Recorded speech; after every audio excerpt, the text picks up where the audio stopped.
कशावर टॅक्स लागतो? G S टीमध्ये जी एस टी जो कलेक्ट केला जातो, जी एस टी भरायला लागतो, किंवा जी एस टीची लेवी जी होते ती कशावर होते?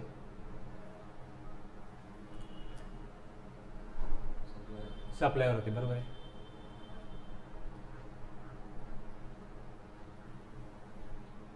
जर तुम्ही रजिस्टर्ड पर्सन असाल, जी एस टीमध्ये जो रजिस्टर्ड पर्सन असेल त्याला जी एस टी गव्हर्नमेंटकडे जमा करायला लागतो. आता या रजिस्टर्ड पर्सनला जर जी एस टी गव्हर्नमेंटकडे जमा करायचं आहे तर त्याला आयदर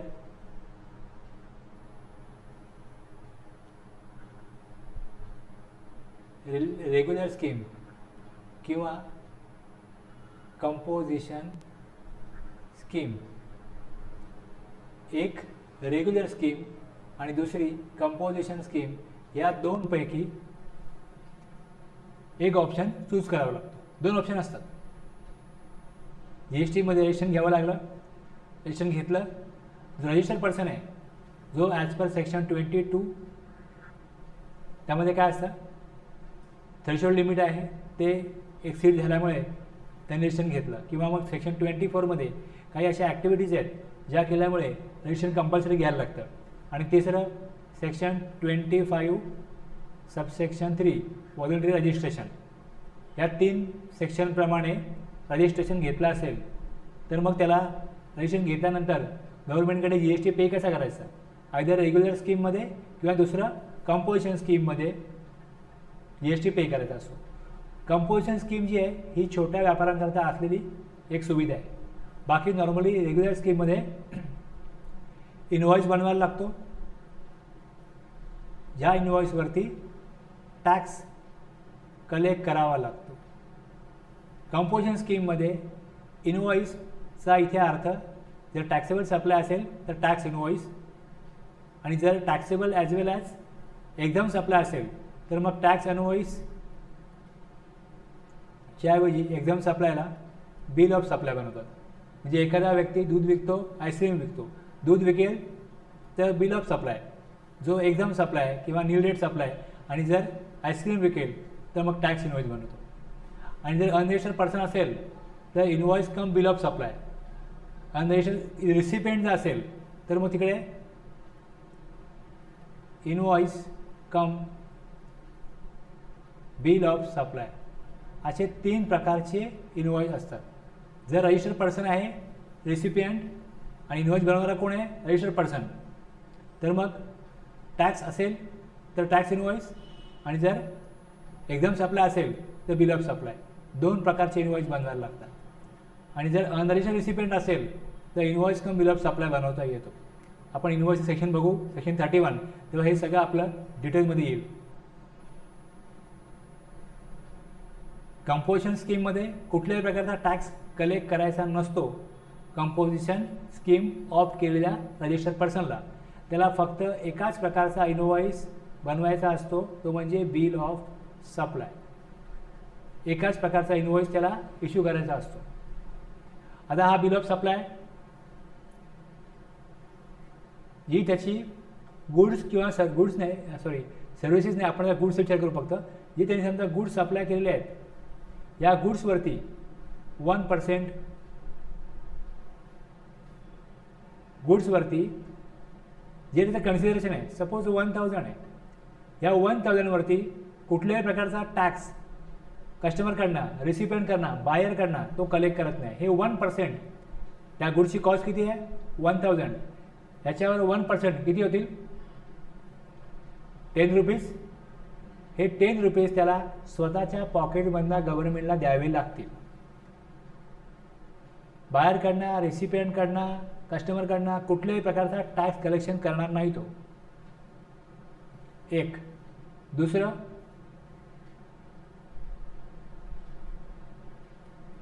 इनपुट टॅक्स क्रेडिट,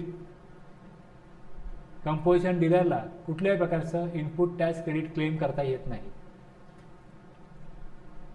आणि तिसरं,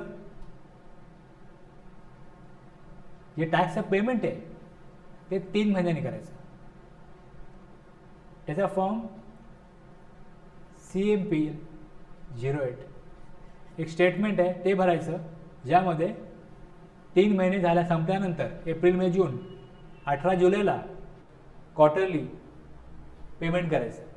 3 महिन्यामध्ये त्यांनी ते गुड्स सेल केलेत, सप्लाय केलेत, जेवढी अमाऊंट आहे सेलची त्याच्यावर 1% सर्वच्या पॉकेटमधनं भरायचा. जर 1 लाखाचा माल 3 महिन्यात विकला असेल तर 1,000 रुपये भरायचे. 3 लाखाचा माल विकला आहे, 3,000 रुपये जमा करायचे गव्हर्नमेंटकडे. कंपोजिशन स्कीम कळली. रेग्युलर स्कीममध्ये टॅक्स इनवॉइस बनवा, अकाउंट्स रेकॉर्ड्स मेंटेन करा, इनपुट टॅक्स क्रेडिट करता ज्या प्रोव्हिजन आहेत त्या फॉलो करा, त्याचे रूल्स फॉलो करा. या बऱ्याच प्रोसिजर ज्या आहेत त्या रेग्युलर स्कीममध्ये कराव्या लागतात. ते मोठे व्यापारी करू शकतात, त्यांच्याकडे पार्ट टाईम किंवा फुल टाईम अकाउंटंट असतो, त्यांना हे सहज जमतं. पण ज्यांच्याकडे बिझनेस टर्नओव्हर फार नाही आहे, 20 लाखाच्या वरती टर्नओव्हर असेल तरी पण तो व्यक्ती अकाउंटंट ठेवू शकत नाही. एखादं छोटं दुकान जरी एखाद्या महानगरामध्ये मुंबई पुण्याच्या ठिकाणी, तर तिकडे जागेचं भाडं किती असतं? छोटा जरी गाळा असेल 10 बाय 10चा, त्याचं भाडं 10,000 12,000 असतं. 2-3 माणसं कामाला असतात, त्यांचा पगार असतो. त्यामुळे मग जे काय धंदा होतोय तो 20 लाखाच्या वर 40 लाखाच्या वर थ्रेशोल्ड लिमिट आहे ते क्रॉस होणारच आहे. पण कॉम्पिटिशन आहे, त्यामुळे मार्जिन फार नसतं. त्यामुळे असे व्यापारी जरी GSTमध्ये रजिस्टर जरी असले तरी पण त्यांना इंडिपेंडंट अकाउंटंट ठेवून त्याला वर्षाला 1,20,000 10,000 जरी पगार म्हटला तरी 1,20,000 रुपये देणं त्यांच्या म्हणण्याप्रमाणे त्यांना अफोर्डेबल नसतं. आणि compliance as cost plus accountant ठेवा आणि कॉम्प्लायन्स ॲज कॉस्ट पण द्यायची, ती पण त्यांना महाग पडते. म्हणजे GST भरण्याकरता अकाउंट बुक्स रेकॉर्ड मेंटेन करा प्लस कॉम्प्लायन्स कॉस्ट बेअर करा. जर का विचार केला ओव्हरऑल तर त्यांचा महिन्याचा खर्च जो आहे तो ॲप्रॉक्सिमेटली जर बघितलं तुम्ही तर माणसाचा पगार आणि कॉम्प्लायन्स कॉस्ट कमीत कमी 15,000 रुपये GSTचा नंबर घेतल्यामुळे एखादा खर्च होत येत असेल तर त्याकरता हे खूपच कॉस्टली आहे. त्यामुळे त्याला जर हे परवडत नसेल तर त्याच्याकरता गव्हर्नमेंटने काय केलं, कंपोजिशन स्कीम ठेवली. कंपोजिशन स्कीम घ्या, 3 महिन्यामध्ये एकदा पेमेंट करा. अकाउंटंट ठेवण्याची गरज नाही, अकाउंट्स बुक्स रेकॉर्ड्स मेंटेन करायची गरज नाही. फक्त तुम्ही जो काय सेल केला आहे त्यावर तुम्ही 1% टॅक्स द्या.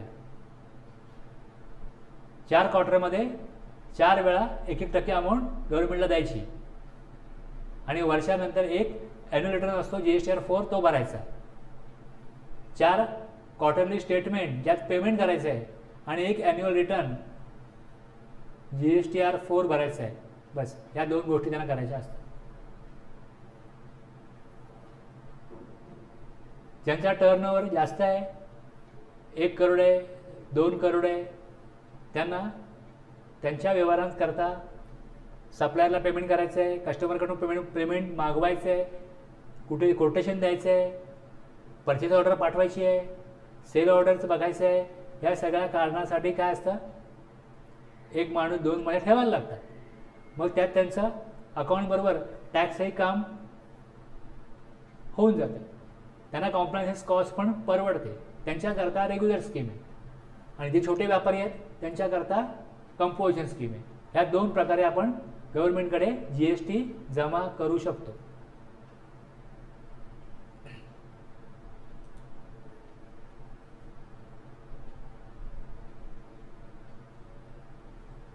कंपोजिशन लेवी काय? Alternative method of levy of tax designed for small taxpayers. आणि स्मॉल टॅक्सपेयर्समध्ये गव्हर्नमेंटनी कोणाला ठेवले तर ज्यांचं turnover is up to ₹1.5 crore. अगदी 1.5 करोडपर्यंत गव्हर्नमेंट छोटे बिझनेसमॅन आहेत, स्मॉल टॅक्सपेयर आहे असं मानतात. The objective of composition scheme is to bring simplicity and to reduce the compliance cost for the small taxpayers. Primarily ज्यावेळेस जी एस टी सुरू झाला होता, ज्यावेळेस जी एस टी सुरू झाला होता त्यावेळेस कंपोजिशन स्कीम अवेलेबल होती to the suppliers of goods and restaurant services, but composition suppliers are permitted to supply services up to rupees 15 lakh in the year under scheme of composition levy. सुरुवातीला limit 1.5 crore नव्हतं, सुरुवातीला limit जे आहे ते कमी होतं. नंतर मग लॉमध्ये अमेंडमेंट करून लॉमध्ये सुरुवातीच्या लॉमध्ये 1.5 करोड हे लिमिटच नव्हतं, ते अमेंडमेंट करून नंतर 1.5 करोड केलं. कंपोजिशन लेवी जे सप्लायर आहेत, suppliers opting for composition levy need not worry about the classification of their goods or services or both the rate of GST applicable on their goods and services etcetera. Invoice बनवताना कुठल्या गुड्सवर किती rate आहे हे बघायची गरज नाही, goods सर्व्हिसेसचं classification करायची गरज नाही. जस्ट त्यांना त्यांच्या सेलवरती जो सेल ते करतायत, they are not required to raise any tax invoice but simply need to issue a bill of supply wherein no tax will be charged from the recipient. recipient कडनं कुठलाही टॅक्स कलेक्ट करायचा नाही, फक्त ते जे goods supply करतात त्याचं description, त्याचा रेट एवढं भरून एक डॉक्युमेंट बिल ऑफ सप्लाय हे रेसिपियंटला द्यायचं.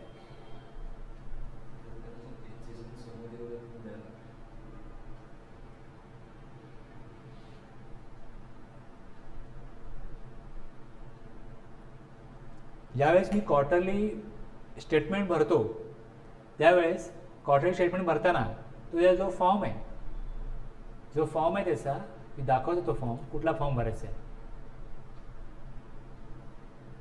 कुठे मिळेल मला फॉर्म?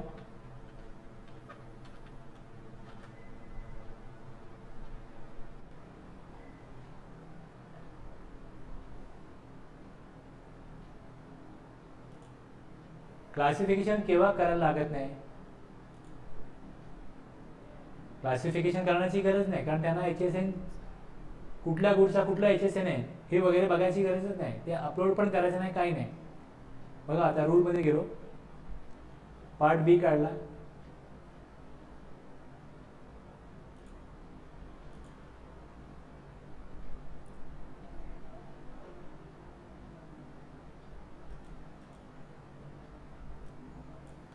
मी काल पण दाखवला होता form CMP 08. Statement of payment of self assess tax, self assess tax C rule 62, form CMP 08 rule 62. कुठली माहिती द्यायची आहे? आउटवर्ड सप्लाईज ही माहिती द्यायची आहे. काय RCM मध्ये टॅक्स पे करायचा आहे? Serial number 2 inward supplies attracting reverse charge including import of service. मग इथे 1+2 एकूण टॅक्स किती पेबल आहे ती अमाऊंट द्यायची. उशिरा भरला असेल तर इंटरेस्ट पेएबल, टॅक्स आणि इंटरेस्ट पेड किती अमाऊंट आहे, बस एवढी माहिती भरायची. जर आउटवर्ड सप्लाय केला आहे ती माहिती इकडे जा किती व्हॅल्यू आहे, त्यावरती 0.5% central tax, 0.5% state tax. Okay.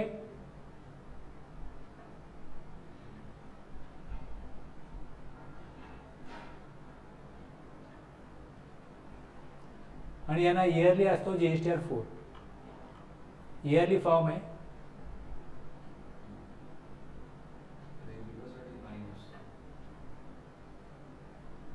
एक क्वार्टरली स्टेटमेंट आहे, जसं इयरली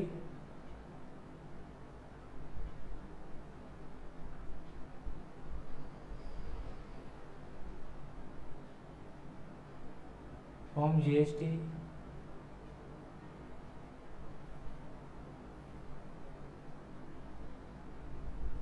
पहिले क्वार्टरली GSTR 4 होता, नंतर चेंज करून GSTR 4 हा ॲन्युअली केला.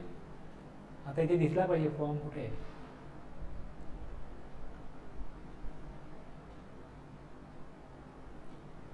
ते CMP 08 काढला,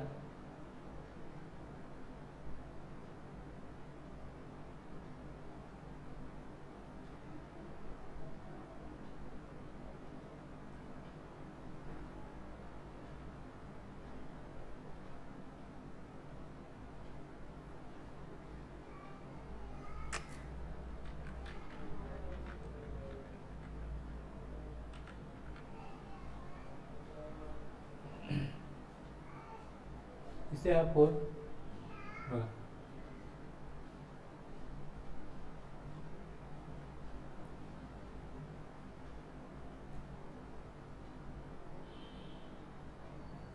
CMP 08मध्ये लायबिलिटी किती भरली होती ती माहिती आहे इकडे.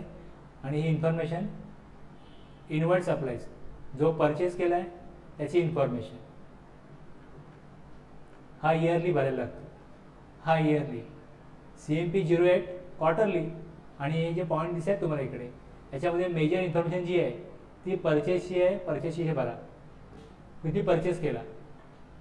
Inward supplies received from a registered person registered supplies other than reverse charge. आणि दुसरं इथे inward supplies received from a registered supplies attracting reverse charge. Inward supplies received from an unregistered supplier आणि इम्पोर्ट ऑफ सर्व्हिस. ह्या एवढ्या गोष्टी इथे येतात या फॉर्मॅटमध्ये GSR 4च्या.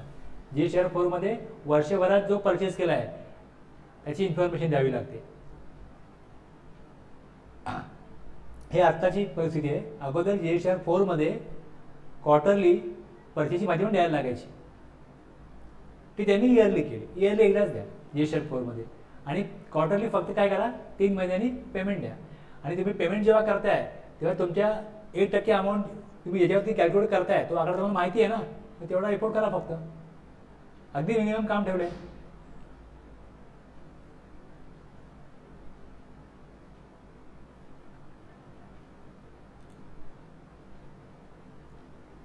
ओके. रिटर्न क्वार्टरली आहे.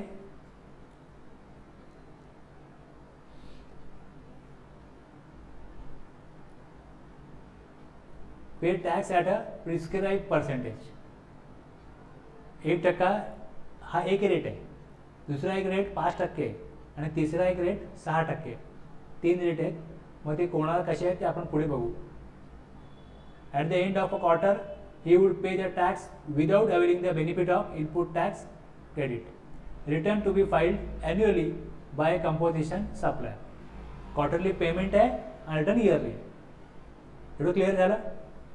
कंपोजिशन स्कीम काढली. आता आपण ॲक्च्युली सेक्शन बघू.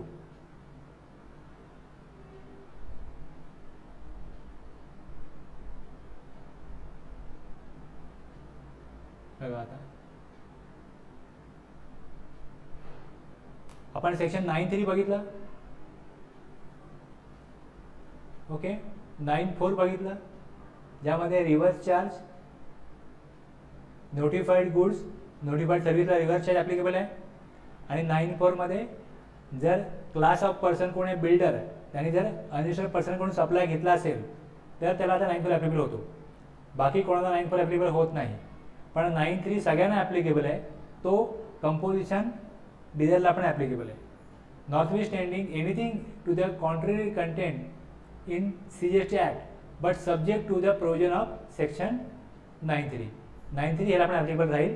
बाकी कुठे काही सांगितलेलं असो इकडे जे सांगितलं आहे ते ॲप्लिकेबल होईल. कोणासाठी पुढे बघा आता. Whose aggregate turnover in the preceding financial year did not exceed 50 lakhs. काय दिलं इकडे 50 लाखाकरता ही स्कीम दिली होती पहिले. इथे 50 लाख आहे.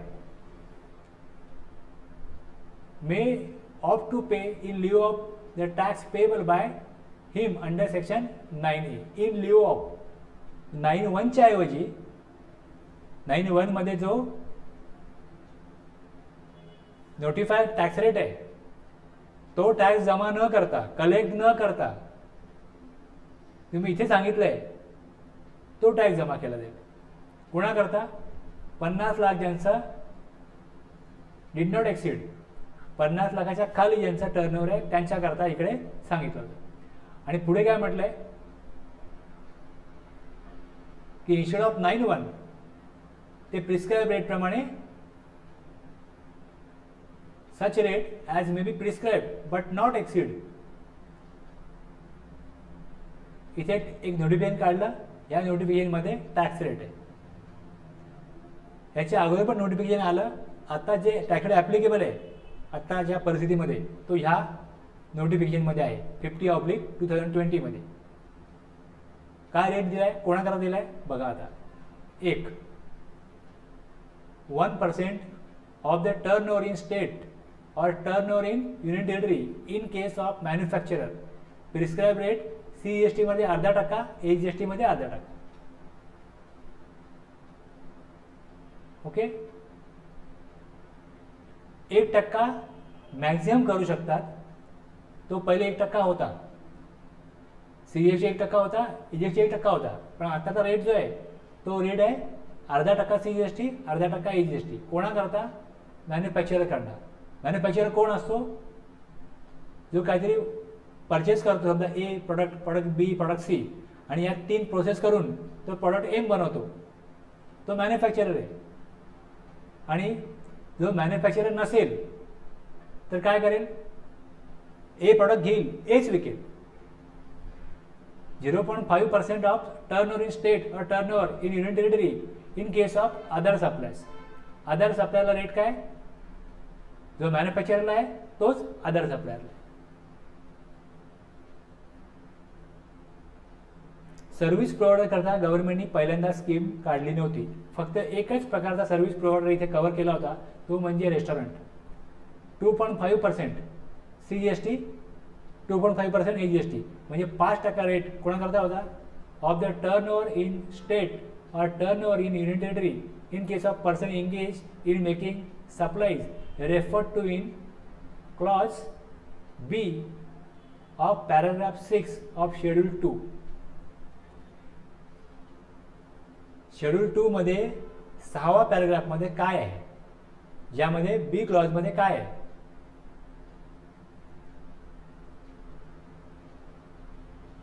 कंपोजिट सप्लाय 2 प्रकारचे, एक वर्क कॉन्ट्रॅक्ट आणि दुसरं कॅटरिंग आणि रेस्टॉरंट सर्व्हिस.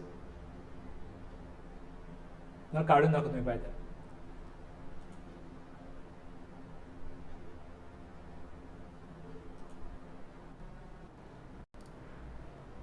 काय वाचलं मी आता? शेड्यूल 2 मध्ये पॅराग्राफ 6 क्लॉज B.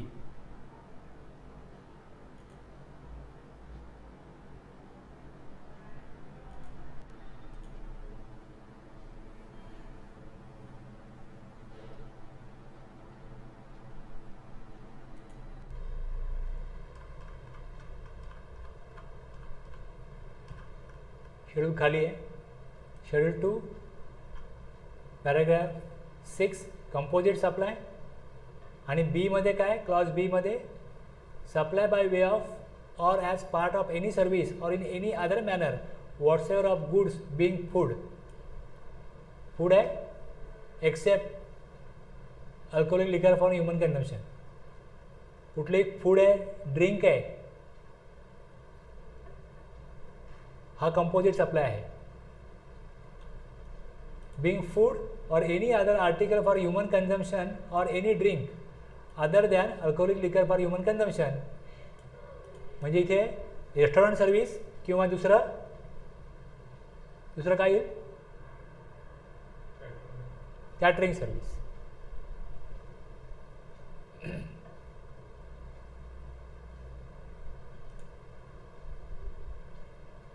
रेट किती असेल? 2.5% CGST, 2.5% AGST, टोटल 5% टॅक्स द्यावा लागेल त्यांना. मंथली का quarterly?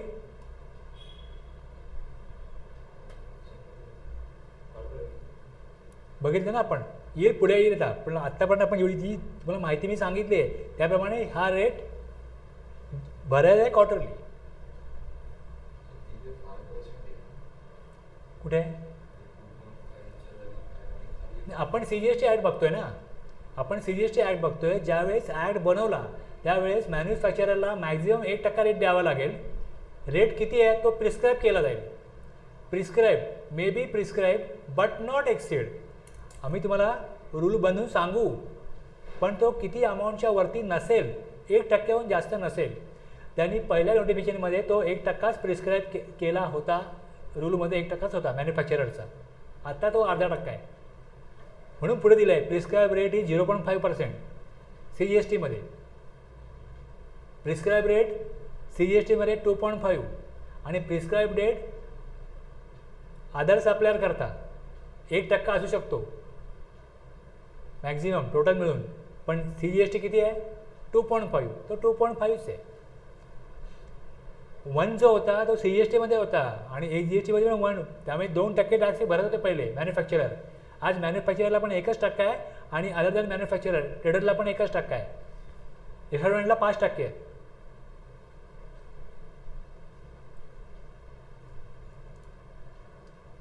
Scheme will be available for all goods. गुड्सचा सप्लाय जे करतात मॅन्युफॅक्चरर किंवा ट्रेडर, या दोघांना गुड्समध्ये कंपोजिशन स्कीम आहे. आणि सर्व्हिस इथे एकच कवर झाली, ती म्हणजे रेस्टॉरंट सर्व्हिस. बाकी सर्व्हिस करता कंपोजिशन स्कीम सुरुवातीला नव्हती.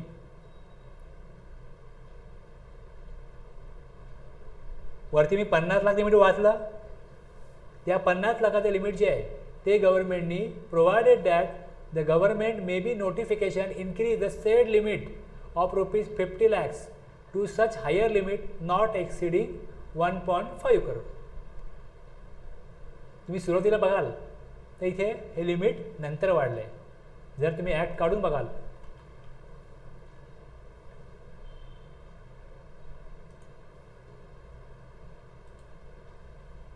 कंपोजिशन स्कीम सेक्शन 10 ते दिसते ना, 1.50 crore इथे पॉईंट दिला बघा असा. हा पॉईंट काय करतो, 8वा पॉईंट आहे. हे नंतर अमेंडमेंट झाली CGST अमेंडमेंट ॲक्ट 2018 आणि नंतर मग तिकडे हे बदल होऊन आलेले आहे.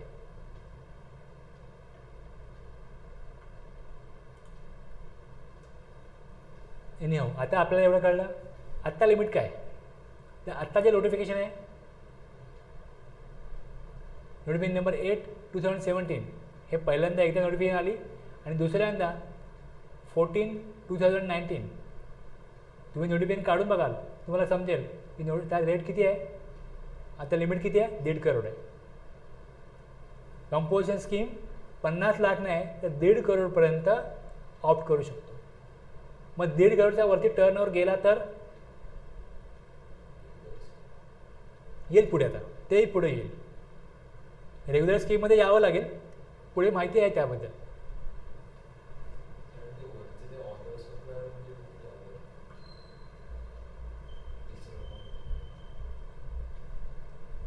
हे 2 प्रिस्क्राईब केले, सर्व्हिस एकच दिली, सर्व्हिस ही एकच घेतली. 0.5% of the turn in state turnover in union territory in case of other supplier. Other supplier म्हणजे मॅन्युफॅक्चरर सोडून जे ट्रेडर आहेत त्यांच्याकरता. आता नक्की याचा अर्थ ट्रेडर आहे की नाही हे पुढे आणखीन काही वाचल्यानंतर क्लिअर होतो. अदर सप्लायरचा इथे अर्थ, अदर सप्लायरचा अर्थ इतकंच वाचलं तर असं होईल की 1% मॅन्युफॅक्चररला, रेस्टॉरंटला 2.5 आणि बाकी जे सर्व्हिस आणि गुड्सचे प्रोव्हायडर आहेत त्यांना 0.5% असेल, असा तुम्ही इथपर्यंत वाचल्यावरती अर्थ काढू शकता. पण पुढे काय कंडिशन्स आहेत, रिस्ट्रिक्शन्स आहेत, त्यात त्यांनी सांगितलं कुठल्याही सर्व्हिस प्रोव्हायडरला ही स्कीमच नाही. मग उरले कोण अदरमध्ये, गुड्स मॅन्युफॅक्चरर न करणारे सर्व्हिस प्रोव्हायडरला कंपोजिशन स्कीम घेता येणार नाही ॲज पर सेक्शन 10(1). 10(1) ची स्कीम आहे. 10(1) मध्ये ॲप्लिकेशन कोण देऊ शकतो किंवा 10(1) प्रमाणे GST पे कोण करू शकतो हे त्यांनी तुम्हाला पुढच्या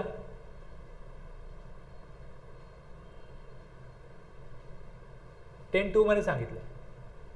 10(2) मध्ये सांगितलं. पुढे बघा दिलं इकडे सबसेक्शन 1 मध्ये he is not engage in the supply of services. जो सप्लाय ऑफ सर्व्हिस करतोय त्याच्याकरता ही स्कीमच नाही आहे 10(1). मग आता आधारमध्ये उरले कोण, त्यांनी प्रश्न बरोबर विचारला, योग्य प्रश्न आहे त्याचा. आधारमध्ये जर का तुम्ही ही कंडिशन वाचली तर क्लिअर होतो अर्थ, पण ही कंडिशन वाचली नाही तर तुम्ही अर्थ असा काढाल की 1A आणि B दिलेले आहेत, ए आणि बी मध्ये, ए मध्ये कोण आले मॅन्युफॅक्चरर आणि बी मध्ये कोण आले कॅटर आणि रेस्टॉरंट सर्व्हिस देणारे, बाकीच्यांना रेट 0.5%. बाकीचे सर्व प्रकारचे गुड्स ट्रेडर आणि सर्व्हिस प्रोव्हायडर. पण त्यांनी 10(2) मध्ये सांगितलं सर्व्हिस प्रोव्हायडरला स्कीम नाही. मग कोण उरतं गुड्सचे? असे सप्लायर जे मॅन्युफॅक्चरर नाही आहेत.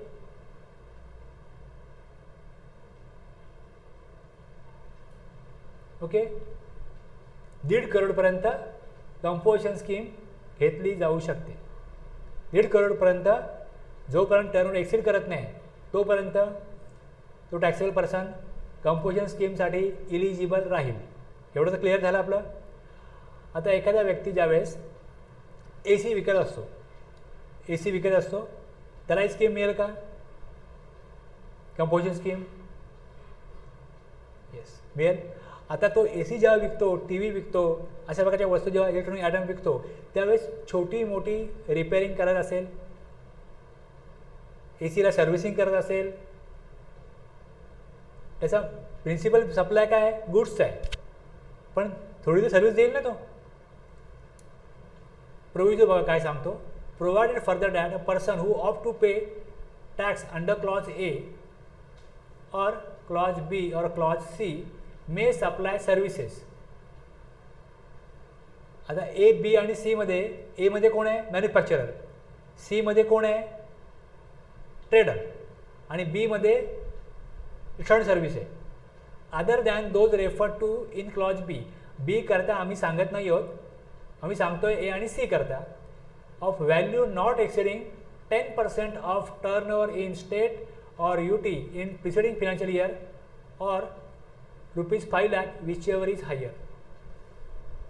Service can be supplied by the composition dealer, composition supplier. पण कितीपर्यंत? 5 लाखापर्यंत सर्व्हिस देऊ शकतो. टर्नओव्हर 1.5 करोडच्या आत आहे तर त्याला 5 लाख ही अमाऊंट पुरेशी असेल, ओके. पण जर का माझा टर्नओव्हर 1,20,00,000 आहे तर माझी 10 लाखापर्यंत सर्व्हिस जाते, चालेल का? 5 लाख किंवा एक्सिडिंग 10% ऑफ टर्नओव्हर. टर्नओव्हर किती आहे? 1,20,00,000. 10% किती होतात? 12 लाख. मी 10 लाखापर्यंत जर सर्व्हिस दिली आहे त्यामध्ये तर चालेल. बघा काय मी काय म्हणतो बघा.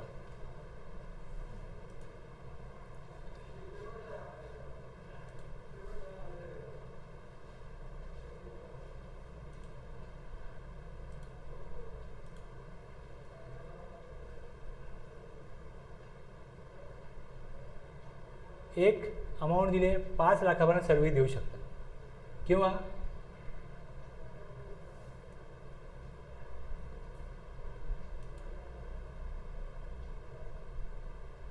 Value not exceeding 10% of turnover in state और UT in the preceding financial year और ₹5 lakh whichever is higher म्हटलं आहे. whichever is higher. Turnover state किती आहे? टर्नओव्हर स्टेट किती आहे ते बघायला लागेल. सपोज मी सांगितलं तुम्हाला 1,20,00,000 आहे ना, बरोबर? 5 लाख किंवा 12 लाखापर्यंत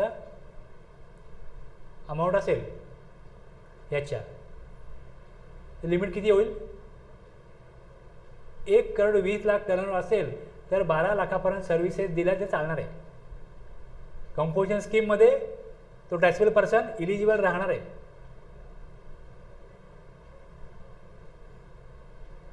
$70 लाखाचा टर्नओव्हर आहे, 70 लाखाचा, ओके. तर 10% होतात 7 लाख, बरोबर आहे. 5 लाख किंवा 7 लाख विचेवर इज हायर, म्हणजे 70 लाख टर्नओव्हर आहे, 7 लाखापर्यंत सर्व्हिस देऊ शकतो. 45 लाख टर्नओव्हर आहे माझ्याकडे, माझा टर्नओव्हर 45 लाख आहे गुड्स आणि सर्व्हिसेसचा मिळून. सर्व्हिसेसची अमाऊंट किती असली पाहिजे इकडे? 10% 4,50,000 आणि मग इथे मॅक्झिमम दुसरा लिमिट आहे 5 lakh, whichever is higher. म्हणजे इथे turnover 4 lakh, sorry turnover 45 lakh आहे, तर इथे 10% येतील 4,50,000. पण या केसमध्ये अप टू 5 लाख सर्व्हिसेस दिल्या चालतील. सपोज माझा टर्नओव्हर 20 लाख आहे, 20 लाख, 10% किती होतील? 2 लाख. पण मी 4 लाखाच्या सर्व्हिसेस दिल्या, चालेल का नाही?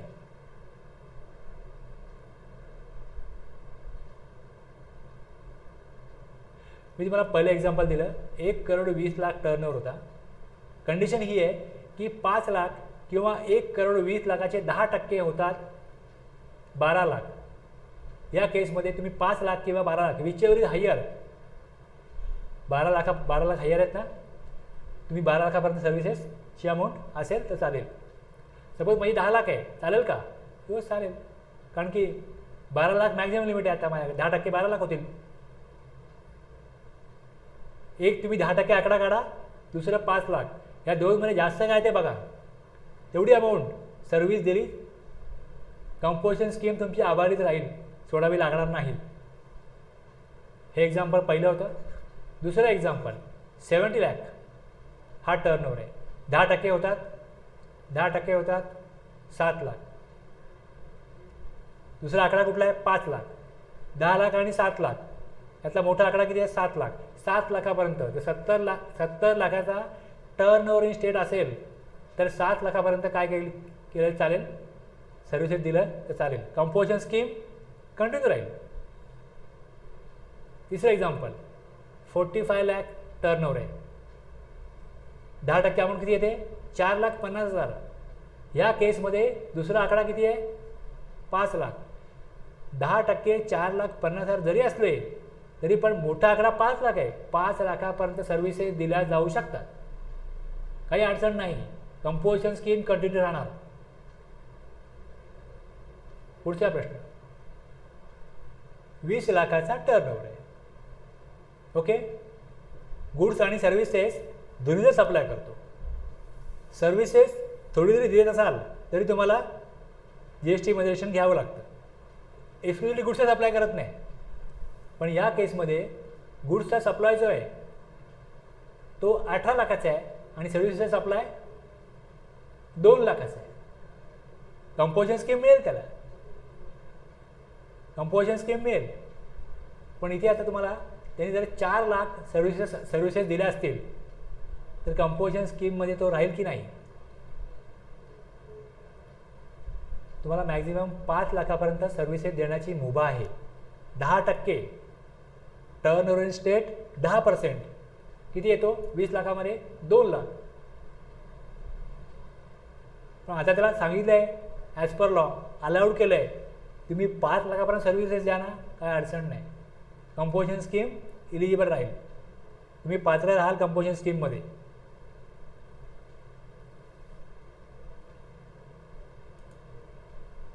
अर्थ बघा काय,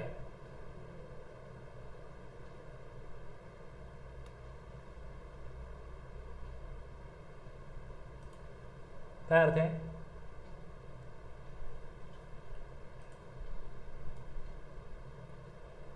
मी व्यवस्थित वाचतो, परत बघा.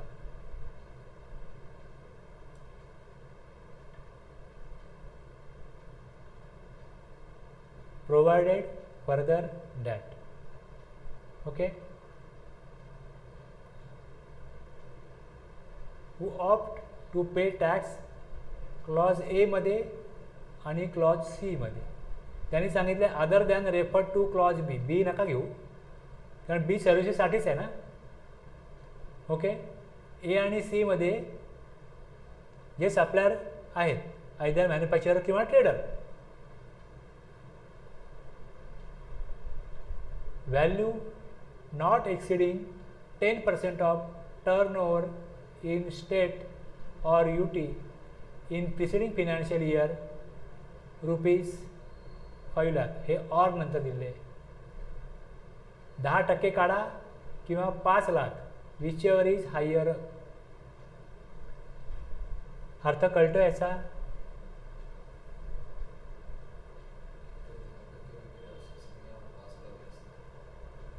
तुम्ही रेशन घेतलं तर 5 लाखापर्यंत तुम्ही सर्व्हिसेस देऊ शकता कुठल्याही परिस्थितीमध्ये. पण तुमचा जर टर्नओव्हर वाढला, समजा 1 करोड झाला, मग 1 करोडमध्ये मला 5 लाख अमाऊंट खूप कमी आहे ना. मग तेव्हा गव्हर्नमेंट काय म्हणते, मग ठीक आहे तुला 5 लाखापेक्षा असं कर, जितका टर्नओव्हर आहे ना तुझा त्या 10% सर्व्हिसेस देऊ शकतोस चल. म्हणजे मग 1 करोडमध्ये 10% किती होतात, 10 लाख. म्हणजे इथे तुम्हाला 5 लाख लिमिट ॲप्लिकेबल न होता वाढीव लिमिट मिळतं 10 लाख. 70 लाख आहे तर 7 लाख, 80 लाख आहे तर 8 लाख. कुठल्याही परिस्थितीत 5 लाख मिनिमम सर्व्हिसेस दिल्या जाऊ शकतात. टर्नओव्हर किती पण असो, टर्नओव्हर 10 लाख आहे, टर्नओव्हर 15 लाख आहे, 20 लाख आहे, 25 लाख आहे. 50 लाखाच्या आतमध्ये 10% 5 लाख होतात. सॉरी 10% 5 लाखापेक्षा कमी होतात. 50 लाख झाले का मग 10% पण 5 लाख आणि लिमिट पण 5 लाख. 50 लाखापर्यंत टर्नओव्हर किती पण असो 5 लाखपर्यंत अमाऊंट सर्व्हिसेसची दिली जाऊ शकते. पण 60 लाख झाली तर मग 10% 6 लाख आहे. मग तो मॅक्झिमम लिमिट त्याला किती होईल 6 लाख.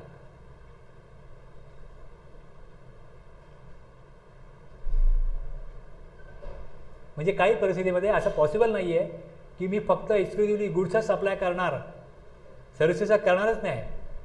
आणि जरा जरी 1 रुपयाची सर्व्हिस जरी दिली तरी तुम्हाला मग कंपोजिशन स्कीम मिळणार नाही, असं होणार नाही. कारण प्रॅक्टिकली असं शक्य नसतं. थोडीफार तरी का होईना सर्व्हिस द्यावी लागते. मग गव्हर्नमेंटचा विचार कसा असायला पाहिजे, थोडा हृदय मोठं झालं पाहिजे.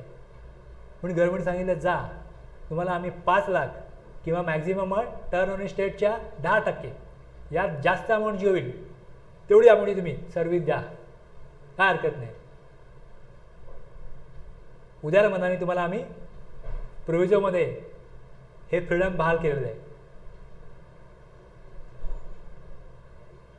पहिले सांगितलं वरती की ज्यांचा टर्नओव्हर 50 लाखापर्यंत आहे त्यांनी स्पेसिफिकली गुड्सचाच सप्लाय केला पाहिजे, सर्व्हिस अलाउड नाही हे सांगितलं. कुठे सबसेक्शन 2 मध्ये कंडिशन दिली. जे सर्व्हिसेस सप्लायर असतील, service engage in supply of services, त्यांच्याकरता कंपोजिशन स्कीम नसणारच आहे. पण प्रिन्सिपल सप्लाय गुड्सचं आहे. सहाय्यक सप्लाय म्हणून सेकंडरी थोड्या सर्व्हिसेस द्याव्या लागतात.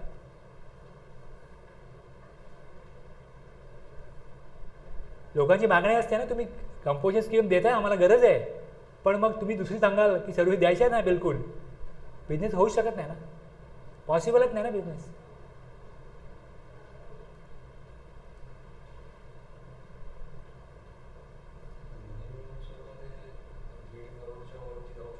नाही नाही, टोटल टर्नओव्हर इन स्टेट.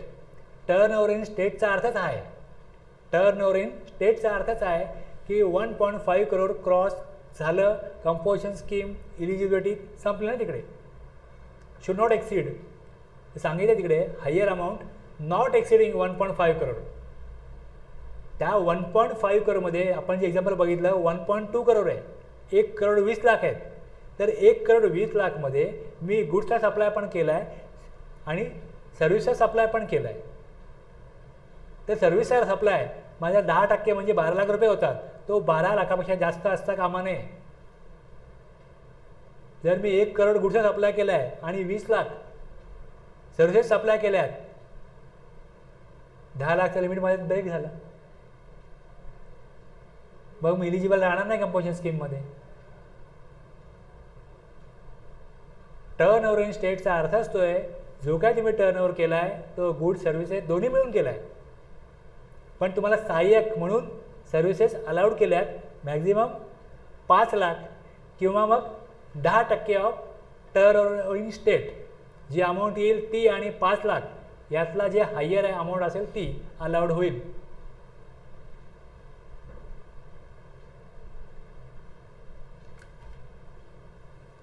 आता इथे एक एक्सप्लेनेशन आहे.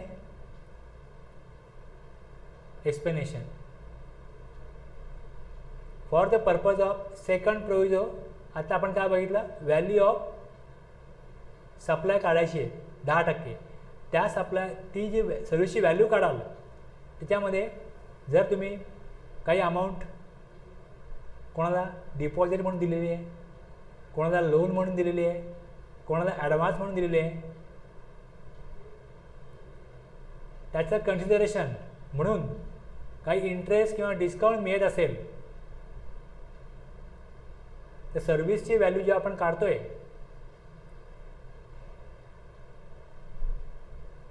त्यावेळेस shall not be taken into account for determining the value of turnover in state. याचा अर्थ कळला? याचा अर्थ समजतोय?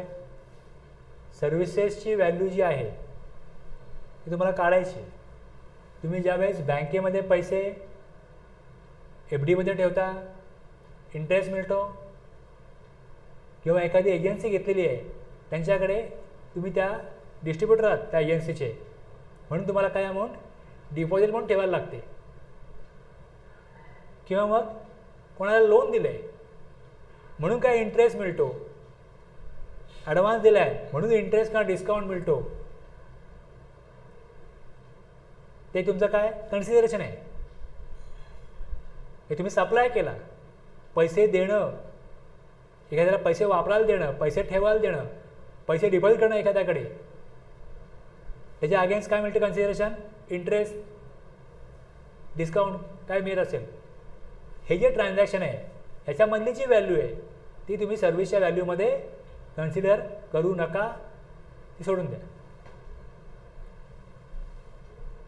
ती तो एकदम सप्लाय असतो, त्यावरती जर काही कोणाला पैसे दिले त्यावर इंटरेस्ट मिळाला तर तो इंटरेस्ट हा सप्लाय आहे, पण तो इंटरेस्ट एक्झम्प्ट आहे.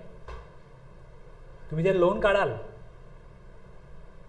तर लोनला बँक प्रोसेसिंग फी लावते, त्यावर GST भरायला लागतो, प्रोसेसिंग फीवर GST लागतो.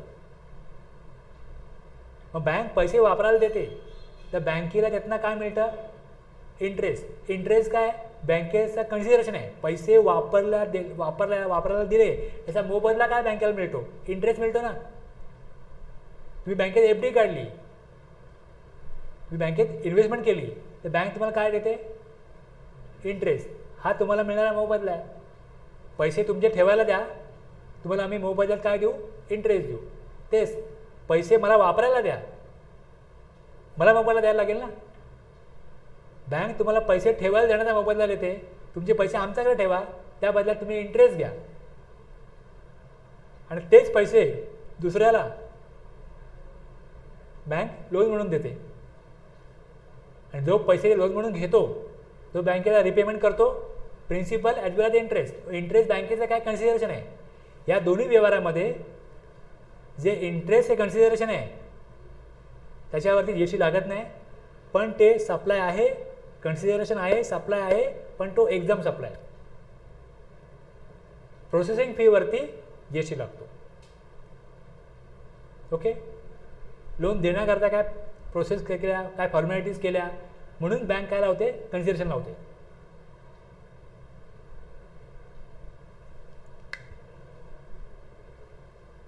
अशा प्रकारे पैसे कोणाला दिलेत, कन्सिडर म्हणून इंटरेस्ट मिळतं आहे, डिस्काउंट मिळतं आहे.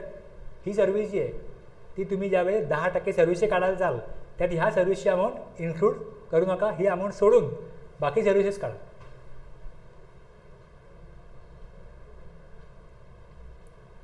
1.5 करोड लिमिट आहे कंपोजिशन स्कीमचा.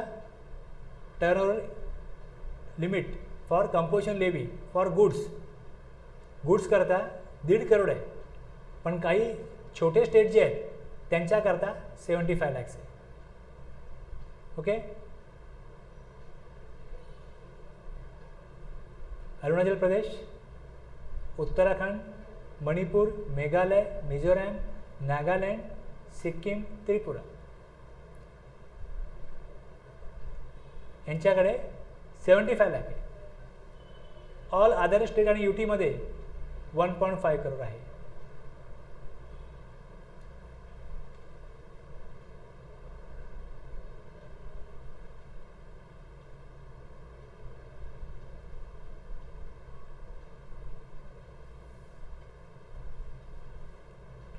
आता आपण काय बघितलं, services can be supplied by the composition supplier second provision to services 10(1). थोडं सर्व्हिसेस देऊ शकतात. आणि जो बीमध्ये काय आहे, रेस्टॉरंट सर्व्हिस आहे. आणि ए आणि सीमध्ये मॅन्युफॅक्चरर आणि ट्रेडर आहे.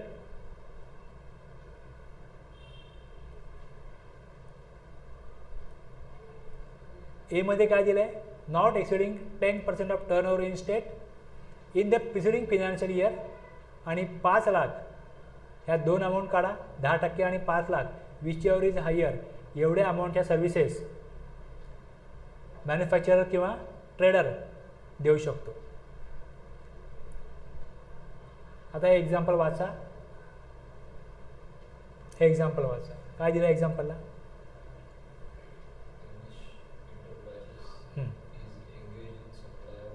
सप्लायर ऑफ फुटवेअर आहे, म्हणजे हा गुड्सचा सप्लायर आहे.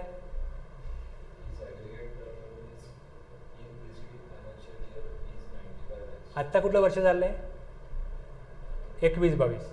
म्हणजे हे 95 लाख हे कुठल्या वर्षामधले असतील? मागच्या वर्षीचे असतील, प्रिसिडिंग फिनान्शियल इयर.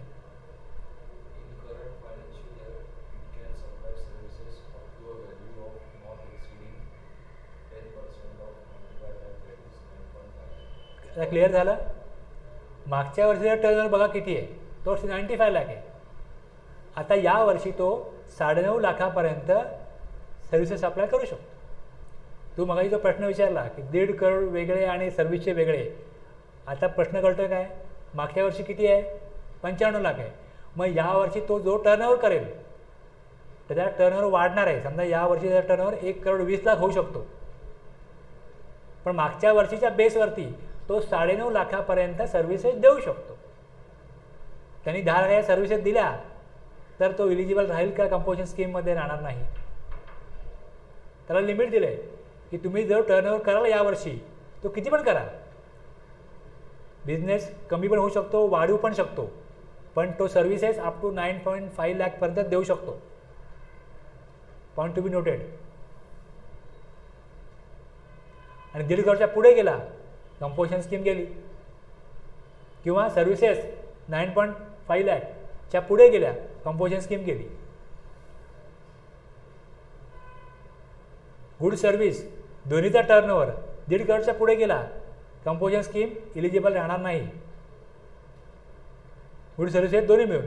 आणि सर्व्हिसा कधी वर्षभरामध्ये कधी पण 21-22मध्ये सर्व्हिसेस 9.5 लाखच्या पुढे जात असतील तर तो कंपोजिशन स्कीममध्ये इलिजिबल राहणार नाही, तो पात्र राहणार नाही कंपोजिशन स्कीमसाठी. तेच खाली कन्क्लूड केलं आहे. Thus he can supply services up to a value of ₹9.5 lakh in current financial year. If the value of service supplied exceed 9.5 lakh, he becomes ineligible for the composition scheme. सर्व point clear झाले.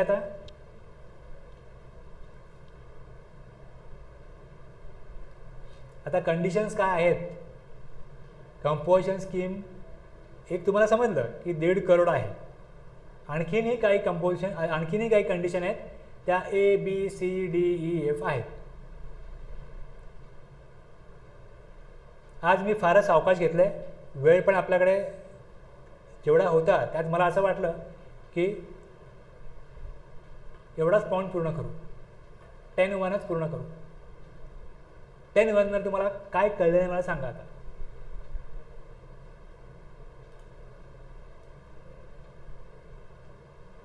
Actually मी आज 10-1 आणि 10-2 दोन्ही घेणार होतो, पण जो आपल्याकडे वेळ थोडा कमी होता, जेवढा वेळ मिळाला आपल्याला,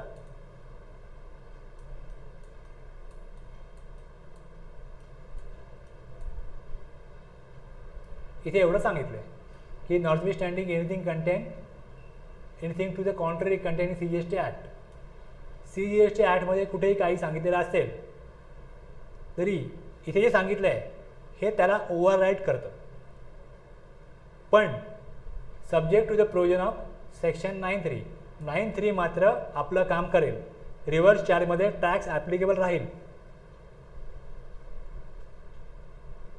registered person whose aggregate turnover in the preceding financial year did not exceed 50 lakhs. आता 50 लाख आपण बघितलं प्रोव्हिजनमध्ये गव्हर्नमेंट नोटिफाय काढून 1.5 करोड करू शकतं. मग गव्हर्नमेंटने नोटिफिकेशनने 1.5 करोड केलं आहे. म्हणजे हा आकडा 50 लाख नाही 1.5 करोड आहे. Preceding financial year aggregate turnover in the preceding financial year did not exceed, आता आपण काय वाचू, as per notification 1.5 crore. May opt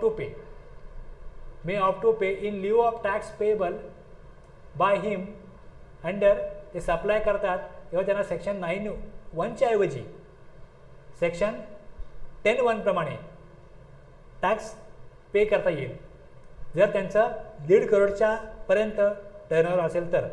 जर एक्सीड करत नाही 1.5 करोड तर ते खाली दिलेल्या रेटप्रमाणे किंवा प्रिस्क्राईब केलेल्या रेटप्रमाणे टॅक्स देऊ शकतात. मॅन्युफॅक्चरर 1%, ट्रेडर 1% आणि रेस्टॉरंट सर्व्हिस 5%. हे 3 रेट आपल्याला इथनं क्लिअर झाले.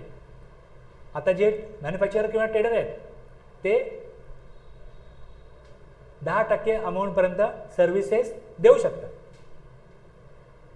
आणि सर्व्हिसची अमाऊंट काढताना इंटरेस्ट इन्कम आहे ते कन्सिडर करू नका. एवढंच शिकलो आपण तासाभरात. जे सांगायला मला 1 मिनिट पण लागलं नाही ते आपण 1 तासामध्ये समजावून घेतलं. कन्सेप्ट आहे, कन्सेप्ट समजायला वेळ लागतो. एकदा कळल्यानंतर मग कोणी विचारलं कंपोजिशन स्कीममध्ये काय होतं, तुम्ही 2 मिनिटात सांगाल. जे काय 10-12 पॉईंट पुढे जाऊन आपण शिकणार आहोत हे तुम्ही 2 मिनिटात सांगू शकाल. नंतर आपण समरी वाचतोच ना 2 मिनिटाच्या आत, 1 मिनिटात समरी वाचतोच. ठीक आहे, थांबूया.